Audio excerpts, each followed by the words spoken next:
não assume essa responsabilidade sozinho. E é muito importante que todo mundo que faça o cuidado do paciente saiba do que se está tratando, do que se está propondo, de qual é o plano e até mesmo do que se espera, né? Em termos de efeitos colaterais, em termos de evolução. Bom, vamos lá. Eu vou compartilhar minha tela. Vocês me falem aí se vocês estão vendo.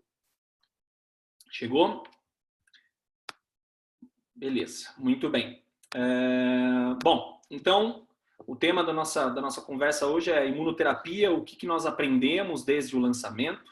Tá? Eu não tenho nenhum conflito de interesse nessa apresentação. E eu vou começar num panorama bem geral, falando sobre a imunoterapia como um todo, né? A imunoterapia nada mais é do que um tratamento sistêmico, assim como a quimioterapia ou algum medicamento que se ingira de maneira oral, endovenosa, enfim. É um tratamento que vai agir de maneira sistêmica, então ele não é um tratamento localizado. Existem algumas técnicas de imunoterapia localizadas, mas eu acho que o que a gente está querendo falar hoje aqui é das novidades e do que se tem de atual, e o que se tem de atual é um tratamento sistêmico. Né? Um tratamento em que, como a Rê bem colocou, na oncologia ele é recente, né? Na oncohematologia ele é recente, mas que a base dele nasceu lá dos anos 60, 70, 80, né? E que quando a gente vai aplicar os conceitos que a gente tem hoje, que geraram as drogas que a gente utiliza hoje, a gente vê que é uma vida de pesquisa, uma vida de evoluções, né? A imunoterapia ela pode ser aplicada em contextos diversos. Ela, como todo tratamento inédito do câncer, ele começa pelo tratamento paliativo, em qual se compara com tratamentos menos eficazes, e ele vai evoluindo para a terceira, para a segunda, para a primeira linha, até que se discute a aplicabilidade em cenários curativos, e hoje, de fato, é o que a gente tem, né? Imunoterapia em cenários paliativos, em cenários curativos, tá? E a base dessa modalidade de tratamento sistêmico é o reconhecimento do que é próprio e do que é não próprio do organismo, né? Existem alguns chamados checkpoints imunológicos, eu vou explicar um pouco mais sobre isso, e esses checkpoints eles foram descobertos, a gente entendeu cada vez mais como se dá a checagem, as catracas que a imunologia precisa passar para haver uma defesa efetiva contra um determinado germe, uma determinada célula, uma determinada bactéria, para haver a resposta imune, né? Então, hoje em dia nós temos o nosso corpo constantemente reconhecendo células, substâncias como próprias, como self, em inglês seria esse o termo, e como não self, né? Como impróprias, como não nossas, né? E daí a nossa imunidade fazendo o reconhecimento e o ataque contra essa substância, contra essa célula, o que quer que seja. Bom, da onde vem o racional do surgimento da imunoterapia? Então, por que se entende da imunoterapia e por que ela surgiu, né? E daí eu sempre gosto de começar, quando a gente vai falar de coisas básicas da oncologia, para depois chegar no contexto mais avançado, eu sempre gosto de trazer essa imagem, né? Essa imagem é uma imagem, é uma publicação antiga até, uma publicação de 2011, né? Que já foi atualizada, que traz aí os chamados hallmarks do câncer, né? As marcas registradas do câncer, tá? E isso é muito conhecido. E se a gente for ver cada uma dessas capacidades dessa célula que está representada aqui no meio, cada uma dessas funções que ela tem, a gente vai ver que elas geram exatamente a realidade do nosso paciente, né? Uma célula que se iniciou com proliferação sustentada, que inibe os mecanismos de supressão celular, que não morre, que gera vasos sanguíneos, né, que induz a angiogênese, que tem a capacidade de se replicar de maneira imortal e que gera metástases, né? Então, esse é o conceito da célula oncológica, essa é a marca registrada dela. E mais recentemente, essa imagem ela foi atualizada. por alguns outros pontos que a gente tem que hoje acho que fazem parte da nossa rotina e que a gente já sabe. E daí a gente sabe que o câncer conta com um desbalanço energético intracelular, né, com demandas energéticas distintas, mecanismos pró-inflamatórios. Então o câncer ele é uma doença inflamatória. A gente sabe que existem mutações e instabilidade genética envolvidas no câncer, não só hereditariedade, mas mutações chamadas somáticas, adquiridas daquele paciente para que o câncer dele tenha surgido e se proliferado. E aqui em rosa a gente tem a capacidade do sistema, da célula do câncer de fugir do nosso sistema imune, de evadir dos nossos checkpoints imunológicos para gerar a perpetuação celular e a invasão e todos os eventos desagradáveis que a neoplasia pode trazer. Bom, desse racional surgiu a imunoterapia, né? Então, e claro que isso não foi simples assim, né? E a gente vai ver mais adiante como isso foi. Mas como é que de fato a imunoterapia funciona? E daí até puxando um pouco do que a Renata falou, né? Nós estamos falando de estar com a imunidade ativa, né? E nós sabemos que existem medicações que mexem com a nossa imunidade, que nos imunossuprimem, né? O corticoide é talvez uma delas, né? E a gente vai comentar um pouquinho mais adiante sobre isso. E daí como a imunoterapia funciona? Bom, eu gosto muito dessa imagem também e vou tentar explicar aqui para vocês. Para alguns isso pode já ser muito conhecido, mas como a nossa plateia é multidisciplinar, é muito interessante que a gente explique como se dá essa relação entre a célula do tumor e a nossa célula de defesa, né? Como que ela se reconhece, né? E, opa, perdão, desculpa. Só um minuto. Desculpem. Pronto. Como que se dá essa relação, essa interação entre a célula tumoral e a nossa célula de defesa, né? Então, veja, aqui representado em roxo eu tenho uma célula tumoral com uma expressão de diversas proteínas, com esses nomes meio malucos aqui, eu não quero que ninguém se atente a isso, né? E na nossa célula de defesa a gente tem receptores, né? Receptores que geram um sinal positivo quando apresentados a um determinado antígeno, né? E receptores que geram um sinal negativo quando apresentados a determinadas proteínas, tá? E essas moléculas, CTLA4, interação entre proteína PD1 e PDL1, são o berço do nosso entendimento da imunoterapia, tá? É daqui que surgiu todas essas drogas que muitos de vocês já ouviram falar, utilizam, aplicam, manipulam, né? E é a partir daqui, dessa interação entre a célula tumoral e a célula de defesa, que a gente tem as medicações chamadas de anti-PD1, os anti-CTLA4 ou os anti-PDL1. Então, basicamente, a célula tumoral ela se apresenta no meio do organismo, a gente tem um reconhecimento positivo, ou seja, inicialmente de ativação da célula de defesa, a gente vai se defender contra ela, e daí existem ligantes que geram um sinal negativo e fazem com que a gente reconheça essa célula que é tumoral, que é maligna, que vai gerar todos os desagradáveis relacionados ao crescimento do câncer, faz com que a gente reconheça ela como própria. Essa célula passa a ser nossa e a gente não vai agredir uma coisa que é nossa, tá? Então, a partir do momento que eu utilizo essas medicações, a ideia é desmascarar essa interação entre essas moléculas, entre essas proteínas de membrana e fazer com que essa célula de defesa volte a se ativar contra a célula tumoral. Tá? Esse é o mecanismo, é o racional do mecanismo de ação da imunoterapia. Ok? Se forem tendo alguma dúvida ao longo do caminho, não hesitem em interromper, mas acho que ao fim a gente pode voltar.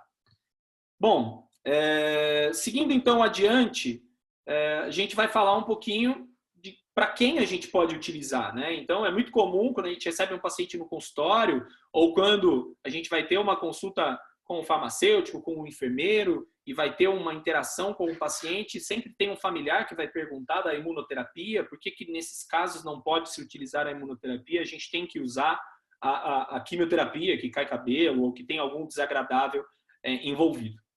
Bom, então, acho que essa é a pergunta mágica, né? Para quem a gente vai utilizar? Então, conhecendo todo o mecanismo de ação que eu passei para vocês, a gente está começando a descobrir que existem tumores que respondem, e respondem muito, né, à imunoterapia, e existem tumores em que a gente não vai ter um cenário favorável para se utilizar, que a gente vai utilizar talvez em cenários muito avançados e que não vamos conseguir uma janela para uso da imunoterapia.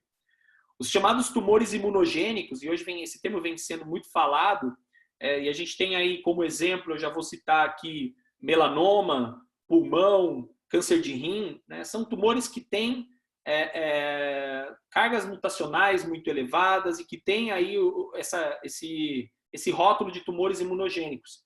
E, curiosamente, são esses tumores que mais se beneficiaram da imunoterapia quando a gente vai olhar na linha do tempo da imunoterapia. A gente está procurando os chamados fatores preditores de resposta. E quando a gente vai indicar um tratamento e predizer que aquele tratamento vai ter resposta, né? Então, essa é a grande dúvida. Para quem eu vou utilizar? Para quem eu vou passar determinada medicação ou uma associação de medicações? Bom, como eu mostrei para vocês, existe ali uma interação entre o PDL1 e o PD1, né? E existem algumas formas de se medir a expressão de PDL1 na célula tumoral, né?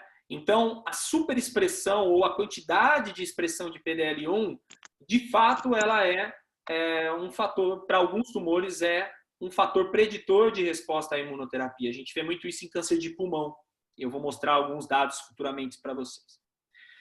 Existe também um conceito do que é chamado deficiência de gene de reparo de DNA, né? E é um conceito um pouco mais avançado e depois eu vou tentar explicar em algumas imagens aqui para você. Mas, basicamente, o que é isso? A gente tem alguns genes que fazem a reparação do nosso DNA, tá? E, em algum momento, esses genes podem estar deficitários. Essa mutação, essas deficiências, elas podem ser adquiridas ou somáticas, né? Ou hereditárias, germinativas, né? São sinônimos aqui, né?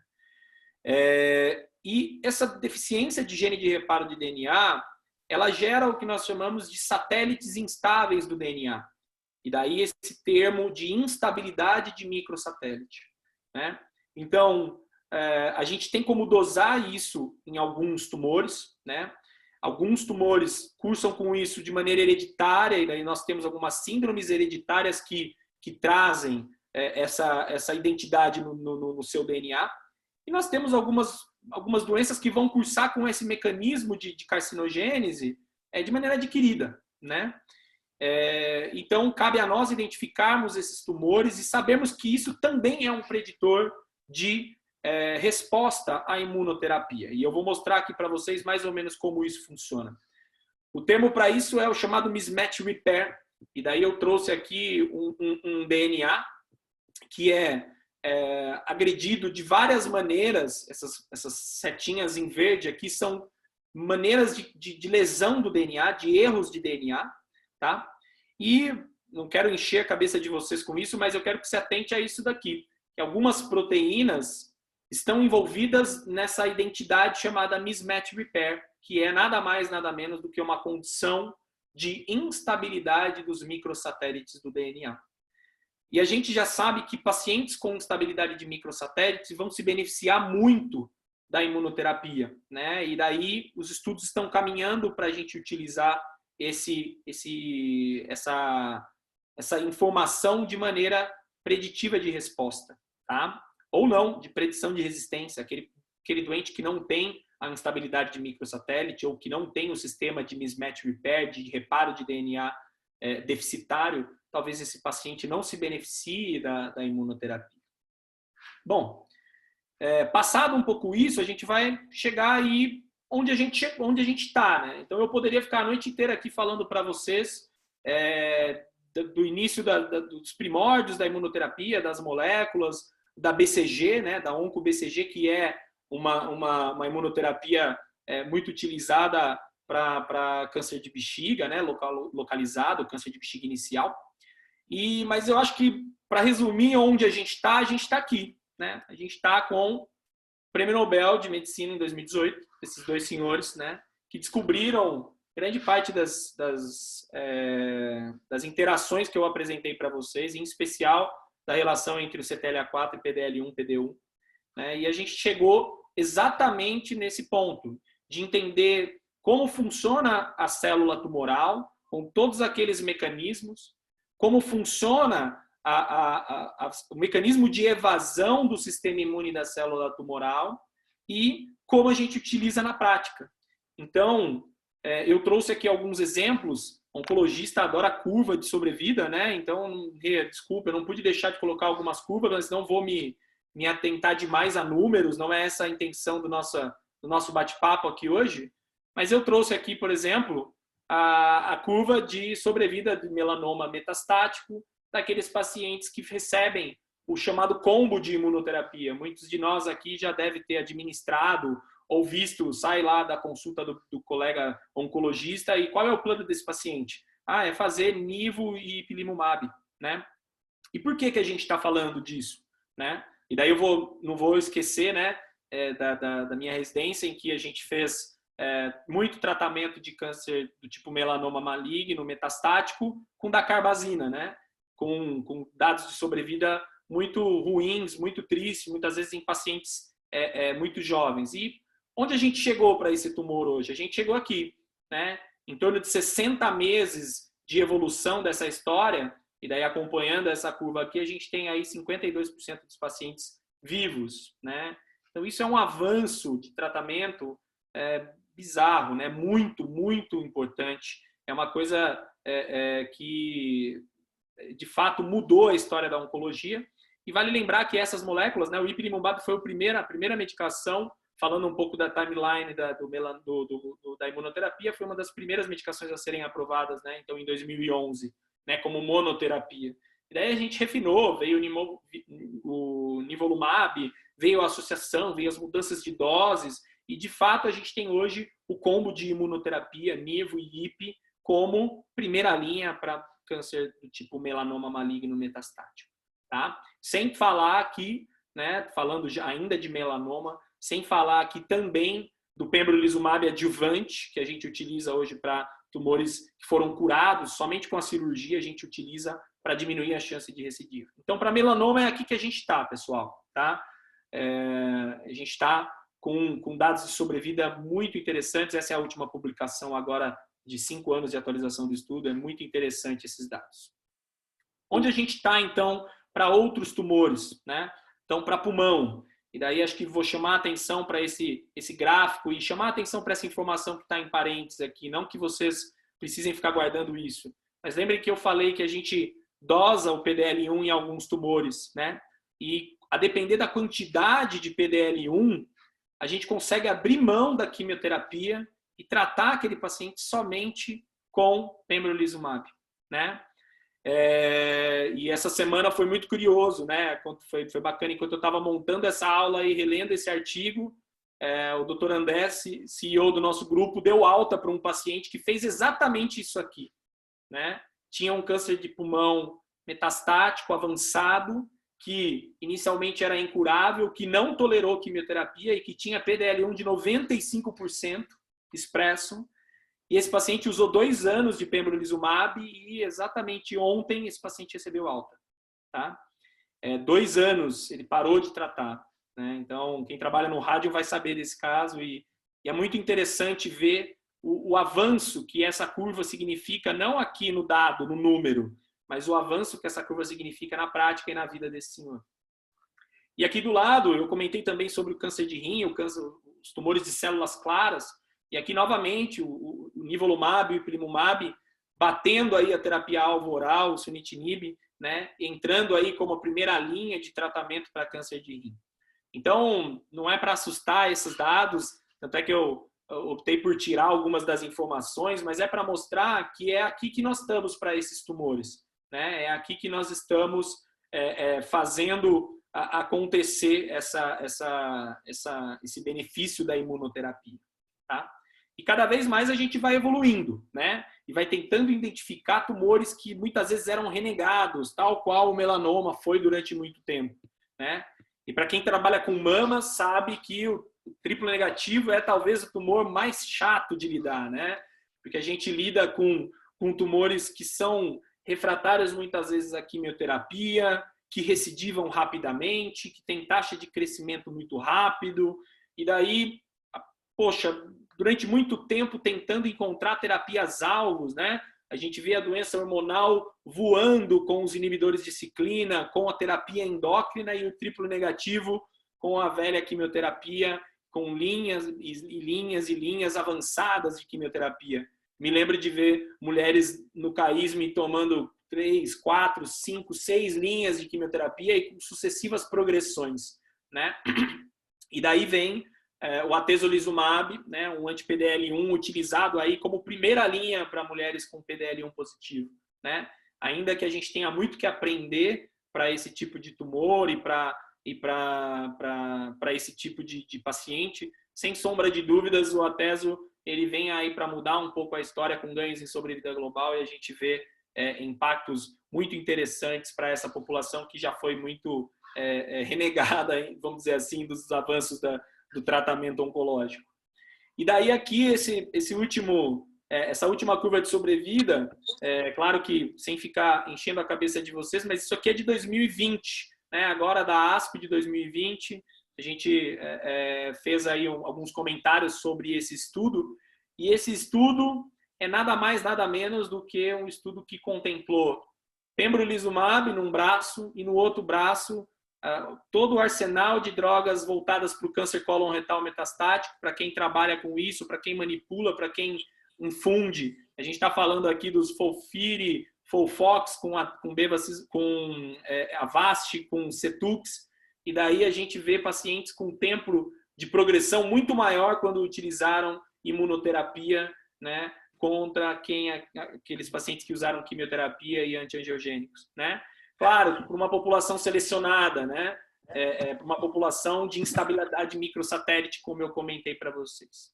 Tá? Então, é aqui que nós estamos, pessoal. Nós estamos, para cada tipo de câncer, caminhando para aplicações com benefício indubitável da imunoterapia. E, em alguns casos, vencendo e deixando de lado a quimioterapia. Né? Então, a gente que aprendeu que câncer coloretal se trata com doublet de fluorouracil e platina, ou irinotecano, e associando um antiangiogênico, a gente vê aqui, muito provavelmente, caminhando para aprovação aqui no Brasil também essa estratégia de pembrolizumab em primeira linha para os tumores com instabilidade microsatélite. Por fim, para a gente acabar com os gráficos e ir para a nossa conversa sobre toxicidades e bate-papo, eu termino com esse slide também, com algumas curvas, mas vou explicar para vocês. E esse termo tumor agnóstico, ele quer dizer, assim, a tradução é que não interessa qual a origem do tumor, basta ele ter instabilidade microsatélite, que em algum momento esse tumor ele pode responder à imunoterapia. Então a gente vê um gráfico aqui em que todas essas setinhas para cima aqui, esse primeiro gráfico à esquerda, todas as setinhas para cima, essas coluninhas para cima, são tumores que progrediram, e vê que a maioria deles eram aqueles que tinham o sistema de reparo de DNA proficiente, ou seja, funcionante. E para aqueles pacientes que tinham deficiência de reparo de DNA, ou seja, instabilidade microsatélite, a gente vê o tumor diminuindo. Tá? E as curvas de sobrevida se abrindo, né, para aqueles tumores com deficiência de reparo e para aqueles tumores com proeficiência do reparo do DNA, a gente vê uma situação desfavorável. Então, entendendo para quem eu posso aplicar isso, né? Para quem vai se beneficiar, independente se é um tumor de pâncreas, de estômago, de pulmão, enfim. Claro que quando a evidência é muito forte, como eu mostrei anteriormente para vocês, a gente não vai esperar chegar nesse ponto para utilizar. Mas a gente já tem pacientes que estão utilizando o pembrolizumab, ainda que não esteja aprovado aqui para nós, essa indicação não esteja em bula, mas a gente já tem relatos de resposta, e eu acho que é para aí que nós estamos caminhando aqui no Brasil. Já chegamos aqui do ponto de vista de literatura mundial, mas nós vamos caminhar para isso daqui num futuro, né? Para um workshop aí de fazer um perfil molecular desses pacientes e entender em qual momento eu vou utilizar as diversas estratégias que eu tenho de tratamento sistêmico, seja químio, seja imuno, né? Bom, falando um pouco de toxicidades, acho que essas daqui são toxicidades muito conhecidas, né? Mas na verdade a gente não tem nada disso com o imuno, tá? Então, o paciente que faz imunoterapia, esse paciente ele não vai ter pelo menos não se espera. Claro que pode acontecer e quando a gente associa imunoterápicos, a gente aumenta não só a resposta, mas a gente aumenta sim efeitos colaterais. Mas a gente está falando aqui de eventos imunomediados, né? E esse termo de eventos imunomediados ele vem sendo cada vez mais falado e existem guidelines de manejo desses eventos imunomediados que são complexos e que muitas vezes nós que estamos na prescrição desses tumores, a gente tem que ir rever, a gente tem que identificar a questão de intervalo de tratamento, a questão até se existe ou não possibilidade de redução de dose, né? Então, eu falo para vocês que os eventos aqui não são náusea, vômitos, diarreia, alopecia, eles podem aparecer em menor porcentagem, mas a gente tem, na verdade, os eventos imunomediados. E daí aqui eu deixei os mais comuns e os mais graves também, né? Então, é muito comum a gente ter inflamações do eixo hormonal que envolvem desde hipófise, hipotálamo, envolve a tireoide, envolve a questão de eixo hormonal dos homens e mulheres que estão utilizando esse tipo de medicamento. Então, não incomumente, a gente faz uma lista de exames exóticos, dosando cortisol, TSH, T4-LIV, FSH, LH, e às vezes eu sempre explico para os pacientes, porque muitas vezes eles estão preocupados com a imunidade, com o hemograma, se teve ou não teve queda de plaqueta, neutropenia, entre outras coisas que a gente está acostumado a checar. Isso não existe, né? Na maioria das vezes, a gente não se preocupa muito com isso, né? A gente se preocupa, sim, com disfunções de tireoide, isso está presente. Tem alguns estudos que chegaram até a 70% dos pacientes com alterações de tireoide. E, claro, em graus, quando a gente vai graduar, em grau 1, grau 2, grau 3, né, dadas a devida gravidade desse evento adverso, a gente vê que são graus leves, né, e que são facilmente manejados clinicamente, né. O rash cutâneo é uma situação que aparece bastante, em especial quando a gente utiliza a combinação de imunoterapia. E quando a gente falou aqui de ipilimumab e nivolumab, a gente sabe que é uma medicação de uma incidência de rash um pouco maior, tá? As alterações de transaminases, então as hepatites, né? Quando aumenta lá TGO, TGP, então isso é frequente. E a gente já teve pacientes com colites autoimunes, né? Com colites imunomediadas e mais gravemente até com a chamada pneumonite, tá? A pneumonite nada mais é do que uma inflamação pulmonar não infecciosa, tá? E que daí a Renata comentou um pouquinho no início da nossa conversa sobre a questão do corticoide, né? Dos corticosteroides. E a gente sabe que a maioria desses estudos que eu trouxe para vocês, eles trouxeram nos seus critérios de inclusão uma limitante que era não se pode tomar corticoide continuamente durante a imunoterapia, tá? É possível que muitos de vocês saibam disso, mas às vezes o colega do pronto-socorro, né, não sabe. Às vezes, na ausência do profissional de saúde, do médico, o enfermeiro, o fisioterapeuta, o farmacêutico, o dentista, enfim, qualquer que seja o colega que esteja dando o primeiro atendimento para esse paciente, não sabe que não se pode administrar um Decadron em doses muito elevadas, que não se pode administrar uma hidrocortisona em doses muito elevadas, ou tomar prednisona. E muitas vezes essas medicações são utilizadas até na nossa prática clínica, né? Quem não sabe dos pré-quimioterápicos, né? Com difenidramina, com Decadron, com danzentrona, né? A gente faz isso diariamente, às vezes mais de uma vez por dia, né? E aqui a gente tem uma limitante que vai na contramão dos efeitos que a gente está querendo trazer para o paciente. Em alguns momentos, pessoal, isso vai ser necessário. Então, a gente vai ter pacientes com eventos muito graves e que vão precisar de administração de corticoides em alta dose, em suspensão das medicações imunoterápicas e que talvez não vão poder retomar isso, tá? Existe um guideline voltado para cada tipo de evento colateral, tá? E aqui eu chamo a atenção em especial para a pneumonite, tá?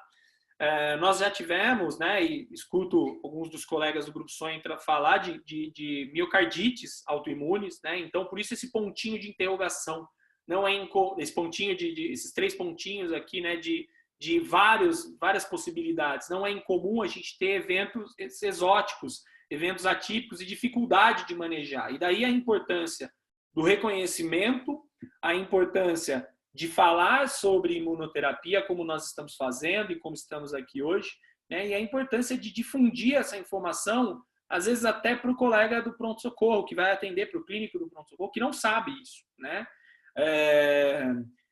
Tive recentemente um paciente que teve uma pneumonite induzida por um tratamento com ipilimumab e nivolumab, tá? Era um paciente com câncer renal e ele foi para o pronto atendimento, chegou lá e fez uma tomografia de tórax com achados intersticiais de tomografia de tórax e nós estamos numa pandemia, o paciente colheu o quê? Um COVID, mas ninguém pensou em pneumonite, tá? Então, é muito importante que a gente faça esse trabalho de identificação do paciente em uso de imunoterapia, que a gente entenda que o perfil de ação é diferente, que a resposta é diferente, que as toxicidades, os eventos adversos são diferentes e que até o manejo com esses eventos adversos são muito diferentes. E aí, o time de não só profissionais médicos, mas de todos os profissionais multidisciplinares que vão tratar o paciente com câncer precisa saber disso, né? Já não é mais algo utópico, já não é mais algo inatingível, né? É algo que vem aparecendo e até no sistema público a gente já tem pacientes utilizando de maneira, através de processos administrativos, a gente já vê pacientes utilizando imunoterapia. Então não dá para a gente pensar que o efeito colateral é só quimioterapia, não é, tá, pessoal? Não é mesmo. Ao término a gente pode conversar um pouco mais sobre esses eventos imunomediados, tá? Bom, para não me alongar muito, eu vou para o meu slide final. E esse slide eu adoro, eu gosto muito desse slide, né? E o tema é o que a gente aprendeu. A gente aprendeu essa cacetada de informação que eu passei para vocês, que é claro, eu poderia falar muito mais a fundo disso, mas acho que não é a ideia ficar enchendo a cabeça de vocês de uma aula carregada. A ideia era fazer algo bem light para uma quinta-feira à noite, tá? Mas enfim, o que a gente tem é isso, né? E eu vou traduzir essa figura eu vi numa apresentação de um congresso e me agradou muito e eu consegui achar depois. E é isso, a gente tinha, ao passo que a linha do tempo vem, a gente tinha populações iguais, né? O câncer era tudo igual, rim, melanoma, pulmão, todo mundo recebe quimioterapia, todo mundo cinzinha aqui, né? E o tempo vai passando, a ciência vai evoluindo e a gente vai criando o chamado perfil molecular, a gente vai criando subtipos. A gente dividiu por sítio de doença, a gente dividiu por expressão ou não de PDL1, a gente dividiu por presença ou não de instabilidade microsatélite, e daí para cada subtipo tumoral eu vou ter algum pormenor, né, que vai identificar esse paciente como uma cor diferente, né? E daí isso vai impactar em prognóstico, ou seja, em como eu espero a evolução desse paciente, tá? Isso vai impactar, e daí o tema da nossa aula de como eu espero a resposta ou a resistência para as diversas terapias que eu vou fazer, e daí para a imunoterapia ainda mais, né? Para quem desse grupo de pessoas cinzinhas aqui, eu espero que ela se torne a pessoa rosinha que vai se beneficiar por um determinado remédio A, B, C, D ou outro qualquer que seja, né? E ainda mais, a gente vem trabalhando cada vez mais para entender para quem eu vou ter efeitos colaterais, né? E para quem eu devo ou não encaminhar ou fornecer determinado tratamento ou sugerir, favorecer determinada terapia, associação de medicações, enfim, tá? Então, acho que essa é a mensagem do que a gente tem. A gente está exatamente aqui, né? Claro que, guardadas as devidas proporções do sistema público, sistema privado, a gente vai ter pacientes que tratam melanoma com dacarbazina e nós vamos ter pacientes que tratam melanoma com combo de imunoterapia. Nós vamos ter mulheres com acesso à imunoterapia em primeira linha para câncer triplo negativo de mama e nós vamos ter mulheres fazendo quimioterapia. E acho que daí a nossa importância em lutar para tornar a oncologia mais pagável, mais autossuficiente, né? Saber que existe tudo isso, existe um custo e que a gente vai ter que saber utilizar isso com muito, muito cuidado. Bom, mensagens finais. É muito importante que a gente defina o paciente que vai se beneficiar de imunoterapia. Então, é aqui que nós estamos, nessa figurinha que eu mostrei ali atrás para vocês, né? Definindo, fazendo perfis moleculares, perfis diversos que nos fazem entender, para esse paciente eu vou utilizar ou não imunoterapia, né? Esse tipo de modalidade de tratamento ele já é uma realidade na saúde suplementar, e daí eu vou pular aqui para o penúltimo item. Para o SUS ainda existe um problema de acesso, né?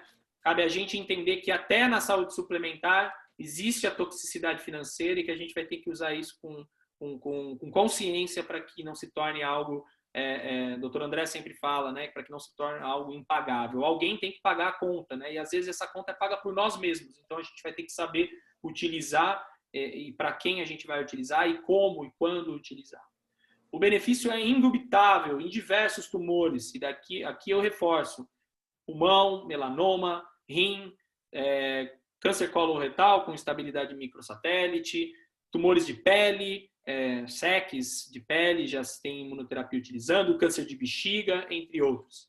É possível que a gente utilize ele, a depender do contexto, paliativo, adjuvante, enfim, primeira, segunda, terceira linha, é possível que a gente utilize ele em monoterapia ou até em associações. A gente tem hoje tumores de rim sendo tratados com associação de imuno e terapias alvos orais, né? Então, isso não é impossível. E em alguns cenários a gente já teve e vai ter ainda mais a substituição da quimioterapia, né? Então, eu acho que isso é muito bacana, né? Não por estar usando uma coisa cara, mas não, por questão de efeitos colaterais, por questão do que se espera, né? Esqueci até de citar aqui câncer de cabeça e pescoço, né? Cisplatina e rádio, nossa, nem se fale da toxicidade de trato gastrointestinal, náusea, vômitos, e eu vejo hoje em dia pacientes tratando, né, com imunoterapia em primeira linha muito bem, com respostas muito boas, e eu acho que isso é muito interessante de se ver, tá?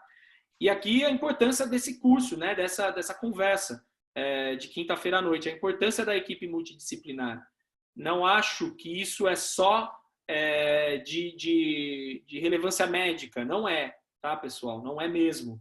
É muito importante que, é claro, cada um vai ter que olhar para esse contexto todo de informações que foi passado e entender o que é importante para si, né, para a sua prática. Mas é muito importante que a equipe multidisciplinar esteja ciente de como nasceu, de como é aplicada, de como existe, de como funciona, de como esse paciente vai chegar na sua avaliação, na verdade, do que se esperar, né? A gente tem anos aí de quimioterapia, né, de fazer quimioterapia, de aprender. Eu mesmo tive um choque de realidades ao sair da Unicamp, que a gente trata todo mundo com quimioterapia, e hoje chegar na saúde suplementar e poder utilizar essas medicações é difícil.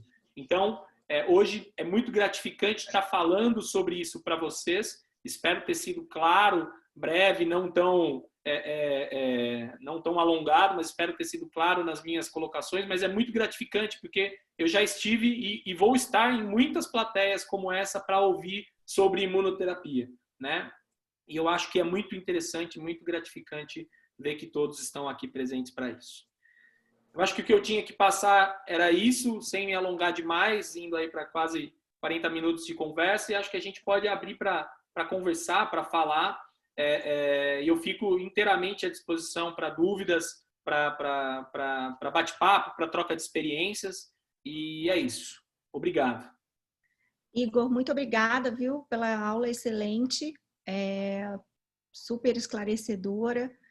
Ainda tem algumas questões, né, que a gente fica com ponto de interrogação. É novidade, né? Imunoterapia é novidade, né? E não há um padrão. Eu percebo que não tem um padrão, ou seja, para algumas indicações pede PDL1, para outras não pedem, ou seja, eu que sou extremamente pragmática faria uma tabela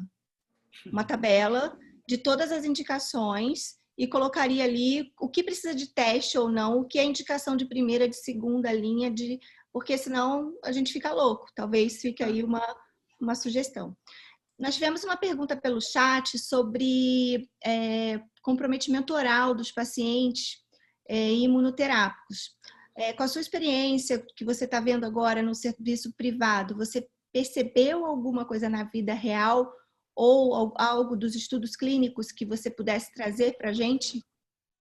Olha, Rê, só eu vou responder a pergunta em breve, mas sem sombra de dúvidas, essa tabela seria o sonho de todo mundo.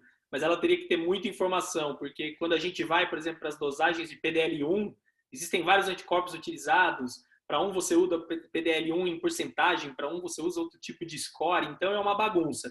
Não incomumente a gente tem que ir no estudo clínico e olhar o desenho do estudo para depois entender se eu posso ou não aplicar a imunoterapia para aquele paciente. Mas respondendo a pergunta do chat, realmente muito importante isso. De fato, o que eu tenho visto na prática, o que a gente vê nos estudos clínicos, são uma menor intensidade do acometimento de mucosite, né?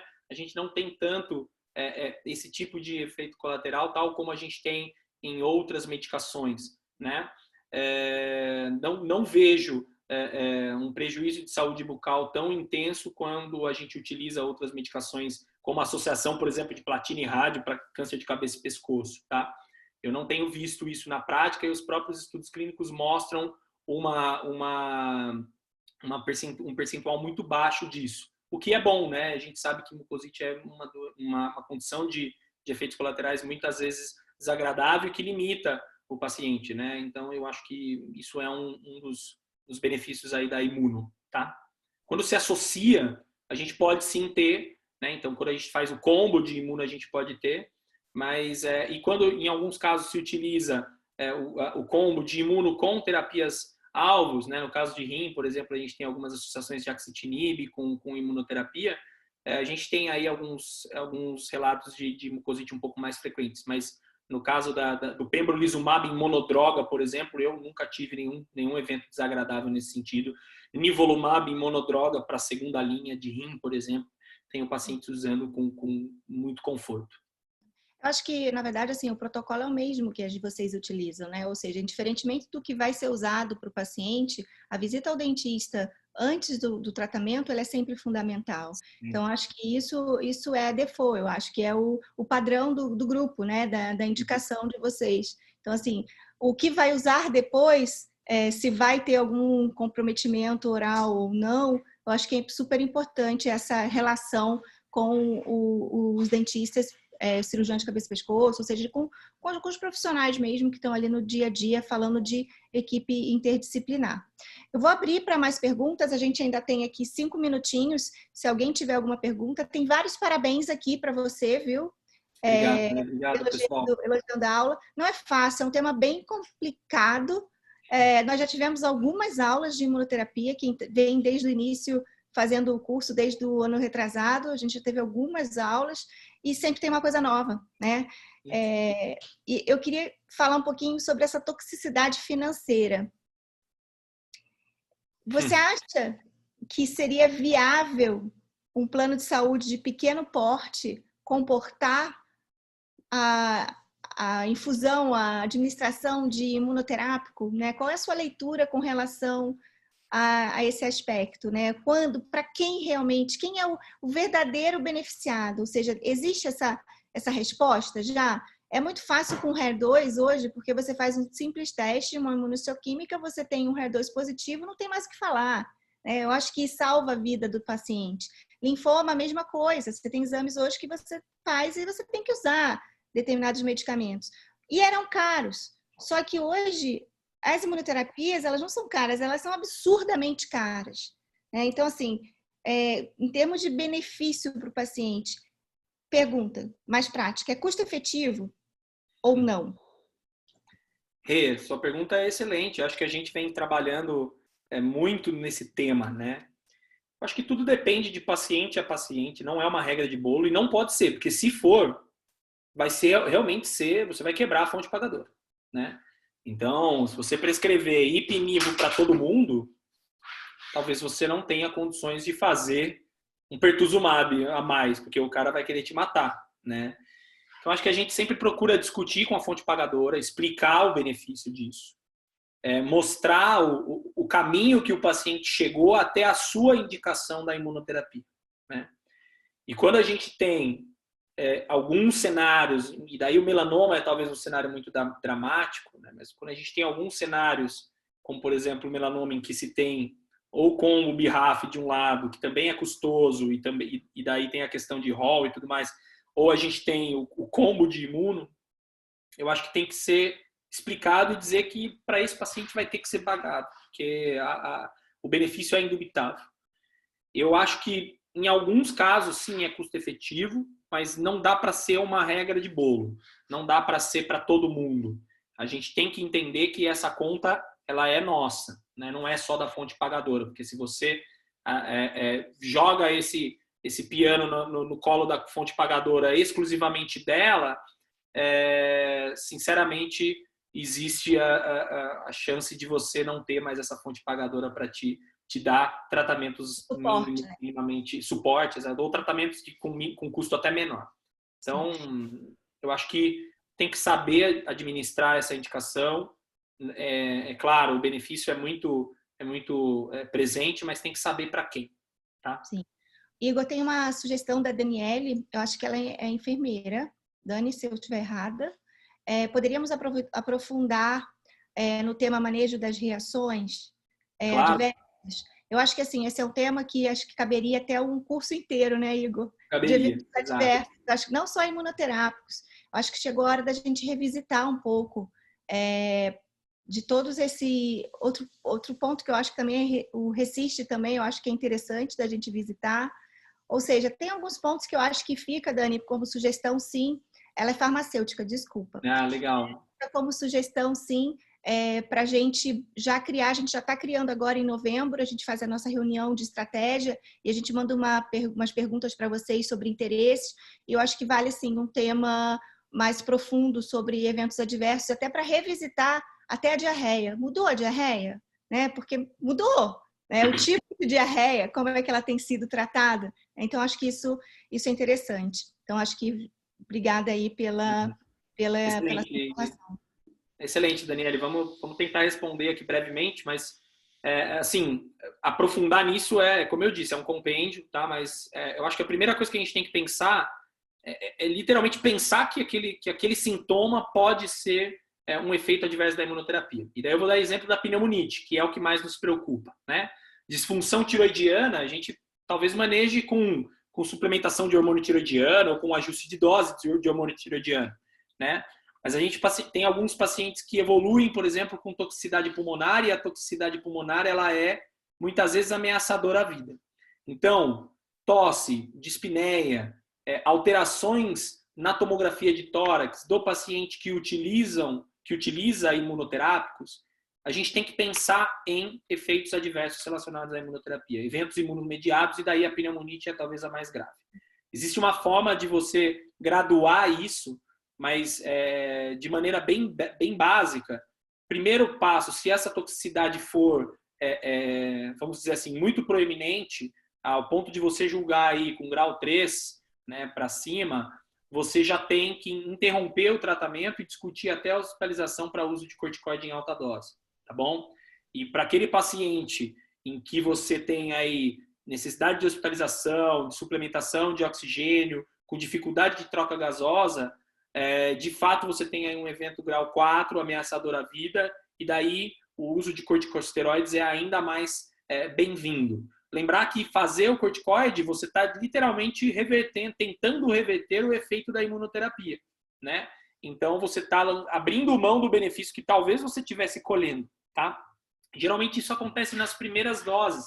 Então a gente costuma ver esses pacientes nas primeiras, assim, terceira, quarta infusão, em especial daqueles que vão se utilizar o combo de imunoterápicos, como por exemplo ipilimumab e nivolumab, tá? Então, para esses pacientes, eu costumo ver, em todas as consultas, ver esse paciente, fazer exames de sangue imunomediados, né, graduar as alterações de eventos imunomediados que podem estar presentes. Se eles forem leves, a gente pode somente observar. No caso do rash cutâneo, a gente pode somente observar nos rashes grau 1. No rash grau 2, a gente vai tratar com alterações, com tratamentos tópicos. E nos eventos grau 3, 4, a gente vai discutir interrupção de tratamento e hospitalização. Acho que a pneumonite é o que mais tem que ficar na orelha da gente aqui, a pulguinha atrás da orelha. Será que isso pode ser uma pneumonite? Né? E daí, isso é talvez o fator de maior risco para o paciente que está usando imunoterapia. Não sei se eu consegui passar, se ajudou um pouquinho no manejo das reações aí, mas como a Rê disse, acho que tem que ser um curso à parte, né? Porque existe um compêndio aí de manejos de cada tipo de eventos adversos. A gente vai, primeiro, mais importante, pensar que pode ser um evento adverso relacionado a imuno, graduar esse evento adverso, e daí a gente tem algumas escalas para graduar esse evento adverso, vai de grau 1 até grau 4, né? E a depender desse evento adverso, a gente vai direcionar a conduta a ser feita. Mas, de maneira geral, eventos muito graves são eventos que têm que ser... que tem que encaminhar o paciente para hospitalização, eventualmente até interromper o tratamento e iniciar corticoides em altas doses. Ô Igor, existem exames que são solicitados? É uma rotina, né, que é uma pergunta da Mari? Ou, na verdade, a sintomatologia dos pacientes é que leva o médico a pensar nisso e aí fazer alguma intervenção? Existem sim, Mari. Excelente pergunta. Eu costumo pedir esses exames nos primeiros ciclos de tratamento, até se a gente puder ter um exame baseline é até melhor, né? Então, fazer uma dosagem de cortisol, fazer uma dosagem de hormônios tiroidianos, de enzimas hepáticas, de eletrólitos, né? E de hemograma, função renal, enfim, para que a gente consiga dosar eles novamente nos ciclos subsequentes e comparar para vigiar eventos imunomediados, como, por exemplo, a elevação de TGO, TGP, né, que podem estar presentes, né, hepatites associadas ao uso da medicação. Eu costumo fazer nos primeiros ciclos todos, tá? Então, para o nivolumab, por exemplo, que a gente aplica a cada 14 dias, eu costumo fazer a cada 14 dias nos primeiros ciclos, e depois, ao passo que o paciente se estabiliza, que eu vejo que ele não teve eventos imunomediados graves, eu espaço um pouco mais isso. Para o combo de imunoterapia, eu acho que enquanto se estiver usando as primeiras doses de ipilimumab, geralmente a gente usa 4 doses, depois passa só para monoterapia com o nivo, eu também faço a dosagem desses hormônios um pouco mais exóticos, né, como eu comentei, e de função hepática, função renal, exames de eletrólitos, entre outros. Tá? Igor, muito obrigada. Acho que o objetivo é realmente uma discussão de quinta-feira rápida, gostosa, amistosa, e para ficar aquela pulguinha assim, cara, eu preciso estudar mais um pouco. Eu acho que isso fica sempre um pouquinho para cada um, né? Até para quem dá aula, né? E até para a gente que escuta também, né? Então, assim, eu quero realmente agradecer, excelente colocação. Todas as sugestões são sempre muito bem-vindas, Dani. Essa parte de eventos adversos, eu brinco que o meu sonho é fazer um menu, sabe? Um menu assim, você entra no site do Sonho, clica naquele menu e você tem ali videoaulas falando sobre todos os eventos adversos em cada uma das situações, porque é tão complexo que você tem que revisitar várias vezes. Não dá para você só assistir às vezes uma aula, né? Então, fica a dica aí bem interessante. Eu queria convidar todos para a gente fazer a nossa foto tradicional. Se puderem ligar as câmeras, eu agradeço. E o próximo, ele vai ser... Aline, me ajuda, por favor. Esqueci, tô ficando louca. Oi, Rafael, você tá aí escondido. Olha, Rafael. Tá disfarçado, olha. Máscara. O próximo, acho que é economia, né, Rafa? Em novembro. Sim. Então, tudo Sim, isso que eu não lembro. de custo-efetividade para o Rafael, para o Igor, a gente pode perguntar e massacrar o Rafa na próxima aula. Porque ele domina o assunto e isso vai ser bem interessante, né? Eu acho que hoje em dia... Não sinal dela ou não? Renata tá na praia. Ela retravou. Ficou difícil, né? Ficou. Voltei, gente? Voltou. Tá bom, gente. Desculpa, realmente tá ruim aqui a internet, mas então mês que vem é economia, a gente vai divulgar em breve. E em dezembro a gente vai falar de linfoma, que foi uma solicitação também feita por muitas de vocês, que a gente não tinha nenhum tema específico de hematologia. Então, agora a gente tem 2 hematologistas no grupo, então a gente vai fazer. Espero vocês dia 26 de novembro para Economia e Saúde, os conceitos básicos hoje que é obrigação de todo mundo saber, Não tem mais aquela coisa, eu sou da área de saúde, não tenho que saber de dinheiro. Mentira. Todo mundo tem que saber, sim. Então, acho que isso é bem interessante. Agradeço a